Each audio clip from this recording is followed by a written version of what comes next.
परमेश्वर की नाम की महिमा हो। नए दिन नए उम्मीद में आप सभी का स्वागत है। आज हम ध्यान करने वाला वचन नाहुम का पुस्तक उसका पहला अध्याय 7वां वचन। यहोवा भला है, संकट के दिन में वह दृढ़ गढ़ ठहरता है और अपने शरणगतों की सुधि रखता है। नाहुम की पुस्तक एक ऐसी कविता है जिसमें इज़राइल के पुराने और अत्याचारी शत्रु अशूर की राजधानी निनिवे के पतन के बारे में लिखा गया है। नाहुम के पुस्तक में अगर आप देखोगे तो पहले से तीसरा अध्याय पूरे तीनों अध्यायों में भी परमेश्वर निनिवे के खिलाफ उसका जजमेंट देते हुए पूरा हम वो चैप्टर्स में पढ़ सकते हैं।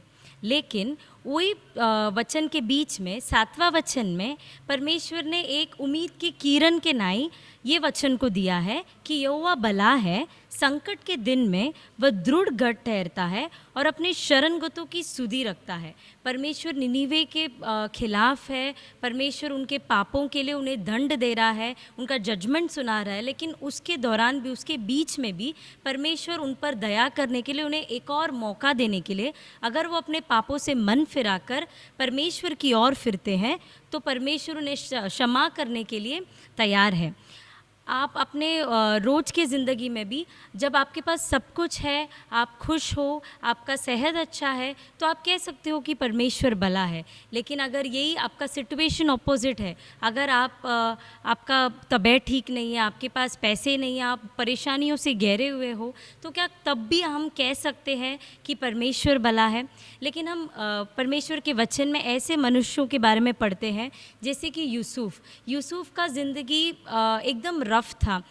जो पोजीशन में वो बाद में परमेश्वर के द्वारा लेके जाया गया, जैसे वो इजिप्ट का गवर्नर बनता है, वो पोजीशन में पहुंचने से पहले, वो स्थान में पहुंचने से पहले उसने बहुत संघर्षों का सामना किया।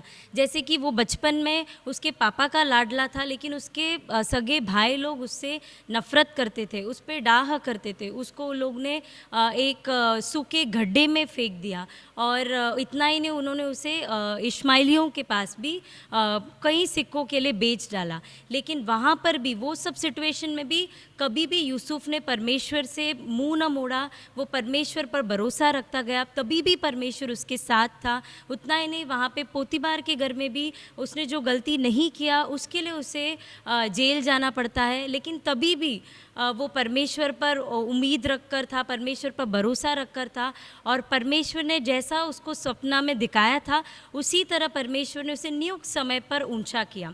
तो यही वचन में हम देखते हैं कि परमेश्वर भला है और संकट के दिन में वह दृढ़ गढ़ ठहरता है। जब यूसुफ वो जेल में था, जब वहाँ पे वो जो कप बेरर था, वो जब यूसुफ के पास आता है और अपना स्वप्न बताता है और यूसुफ उसका बरोबर मतलब बताता है, और जब वो स्वप्न पूरा होता है तो वो कप बेरर भी उसको भूल जाता है। मनुष्य त्याग जाता है, मनुष्य हमें भूल सकते हैं, लेकिन परमेश्वर हमें कभी नहीं भूलता। तो यूसुफ के ज़िंदगी में परमेश्वर उसका दृढ़ गढ़ था, संकट में परमेश्वर ने उसका साथ दिया और उसे ऊंचे स्थान पर परमेश्वर लेके गया। तो आइए हम प्रार्थना करते हैं। स्तुति हो परमेश्वर, अच्छे समय दिया है, इसके लिए आपको कोटि कोटि धन्यवाद देते हैं परमेश्वर।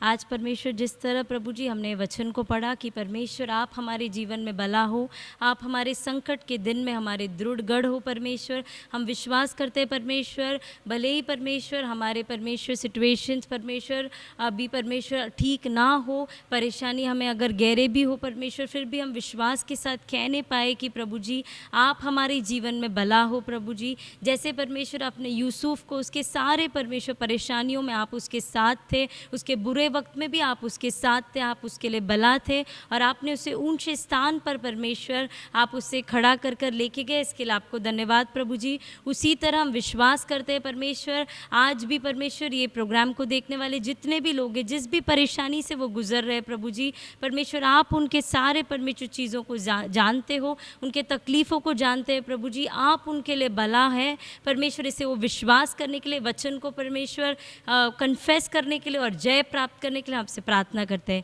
ये छोटी सी प्रार्थना यीशु मसीह के नाम से सुन और कबूल कर ले पिता, आमीन।